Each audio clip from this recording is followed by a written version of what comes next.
এই ভিডিওতে আমি আপনাদের দেখাবো কিভাবে আপনারা ফ্রি হোস্টিং নিতে পারবেন অ্যান্ড ফ্রি ডোমেন নিতে পারবেন। এটা নেওয়ার জন্য আপনাদের কোনো পেমেন্ট করতে হবে না অ্যান্ড লাইফ টাইম ফ্রিতে ইউজ করতে পারবেন।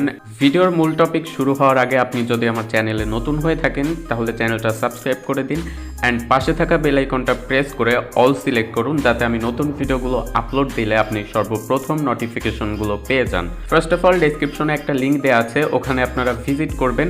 ওখান থেকে আমরা মূলত ফ্রি হোস্টিং নিব। সো ফার্স্ট অফ অল আমরা ওয়েবসাইটটা ওপেন করব অ্যান্ড profreehost.com এটা হচ্ছে গিয়ে আমাদের হোস্টিং ওয়েবসাইট, যেটা আমরা ইউজ করব ফ্রিতে হোস্টিং নেওয়ার জন্য। সো ফার্স্ট অফ অল আমাদেরকে একটু নিচে যেতে হবে অ্যান্ড এখানে রেজিস্টার নাও বাটনে ক্লিক করব।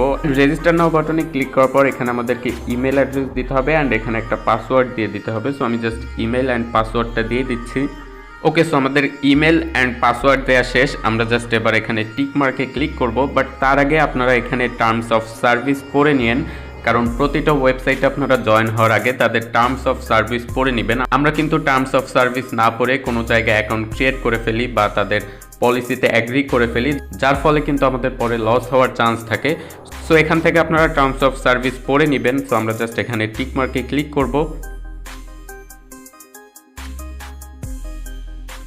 ওকে, সো এবার টিক মার্কে ক্লিক করার পর দেখতে পাচ্ছেন আমাদের অ্যাকাউন্টটা ক্রিয়েট হয়ে গেছে, বাট আমাদের অ্যাকাউন্টটা অ্যাক্টিভ করতে হবে।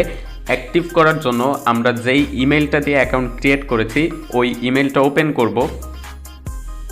ওকে, সো এখানে দেখতে পাচ্ছেন অলরেডি ফ্রি হোস্ট থেকে একটা ইমেল চলে আসছে। জাস্ট আমরা এই ইমেলে যাব অ্যান্ড এখানে অ্যাক্টিভেট অ্যাকাউন্টে ক্লিক করব, অথবা এই লিঙ্কটা কপি করে আমরা জাস্ট ব্রাউজারে পেস্ট করব। সো আমরা লিঙ্কটা কপি করে আবার আমরা ব্রাউজারে পেস্ট করব এটা অ্যান্ড এটা ওপেন করব। দেখতে পাচ্ছেন আমাদের অ্যাকাউন্টটা কিন্তু সাকসেসফুলি অ্যাক্টিভেট হয়ে গিয়েছে। এবার আমাদের অ্যাকাউন্টে সরাসরি আমাদের লগ ইন করে দিয়েছে। এবার জাস্ট আমাদের নতুন একটা হোস্টিং অ্যাকাউন্ট ক্রিয়েট করতে হবে। সো এর জন্য আমরা জাস্ট এখানে ক্রিয়েট নিউ অ্যাকাউন্টে ক্লিক করব অ্যান্ড ক্রিয়েট নিউ অ্যাকাউন্টে ক্লিক করার পরে এমন একটা অপশন আসবে। সো যদি আপনারা কাস্টম ডোমেন ইউজ করতে চান, কাস্টম ডোমেন ইউজ করতে চাইলে আপনাদের ডোমেনে এই 4টা নেম সার্ভার আপডেট করতে হবে। আর যদি আপনি ফ্রি ডোমেন ইউজ করতে চান, এখানে 3টা ফ্রি ডোমেন দেওয়া আছে, আপনারা যে কোনো একটা ইউজ করতে পারেন। সো এখানে জাস্ট আমি এই ডোমেনটা সিলেক্ট করে নিলাম অ্যান্ড আমি এখানে জাস্ট একটা নাম দিয়ে দিলাম ডেমো ওয়েবসাইট YWC। ওকে, সো এবার দেখবে এই ডোমেনটা অ্যাভেলেবেল আছে কিনা। সো আমাদের কিন্তু এই ডোমেনটা অ্যাভেলেবেল আছে। এবার জাস্ট আমাদের এখানে টিক মার্কে আবার ক্লিক করতে হবে। সো আমরা জাস্ট টিক মার্কে ক্লিক করে একটু ওয়েট করব।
ওকে, সো এখানে 2-3 মিনিট ওয়েট করার পর কিন্তু আমাদের অ্যাকাউন্টটা ক্রিয়েট হয়ে গিয়েছে অ্যান্ড এখানে আমরা স্ট্যাটাস চেক করতে পারি। এখানে দেখতে পাচ্ছেন অ্যাক্টিভ আছে।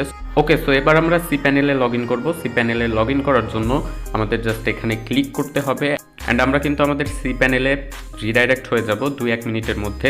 সো এবার এখানে এমন একটা অপশন আসবে, জাস্ট আপনাকে সেন্ড এনিওয়েতে ক্লিক করতে হবে।